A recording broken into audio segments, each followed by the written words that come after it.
Hi friends, ఇది మన Telugu update world channel.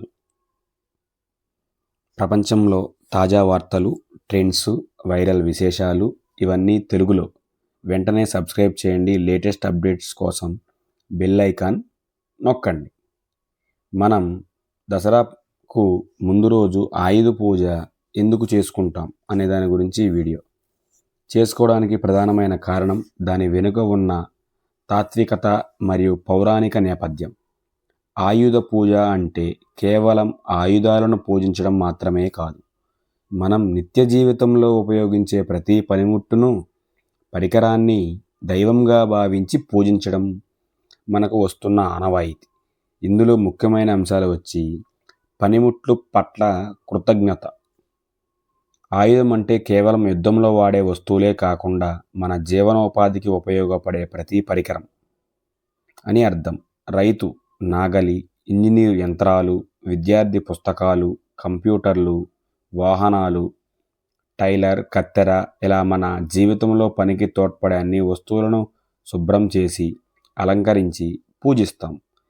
అవి మన జీవితాన్ని సులభతరం చేయడానికి మరియు ఆదాయాన్ని సంపాదించడానికి సహాయం చేస్తున్నందుకు వాటి పట్ల కృతజ్ఞత తెలుపుతాం. పనిముట్టును గౌరవించడమే దీని ముఖ్య ఉద్దేశం. అలాగే దేవీ విజయం. ఆయుధ పూజ నవరాత్రి ఉత్సవాలలో 9వ రోజు మహానవమి వస్తుంది. ఈ రోజున దుర్గామాత మహిషాసురుడిపై 9 రోజులు యుద్ధం చేసి విజయం సాధించింది. అలాగే ఆ విజయం కోసం అమ్మవారు ఉపయోగించిన శక్తివంతమైన ఆయుధాలను పూజించడం ఈ పండుగలో ఒక భాగం. ఇది చెడుపై మంచి సాధించిన విజయానికి చిహ్నం. తరువాత వచ్చే దశమి రోజున దసరా, విజయదశమి పండుగని ఆ విజయాన్ని స్మరించుకుంటూ జరుపుకుంటాం. సరస్వతీ పూజ. దక్షిణ భారతదేశంలో ముఖ్యంగా కొన్ని ప్రాంతాల్లో ఆయుధ పూజ రోజునే సరస్వతీ పూజను కూడా జరుపుకుంటారు. పుస్తకాలు, పెన్నులు వంటి జ్ఞానానికి సంబంధించిన ఉపకరణాలను పూజించడం ద్వారా జ్ఞానం మరియు విద్య యొక్క ప్రాముఖ్యతను తెలుపుతాం. మొత్తంగా ఆయుధ పూజ అనేది మన వృత్తి, పనిముట్లు, జ్ఞానం మరియు దుష్ట శక్తులపై విజయాన్ని అందించే శక్తిని గౌరవించే రోజు.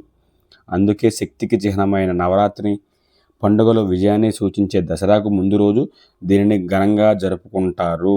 అందరికీ అడ్వాన్స్ హ్యాపీ దసరా.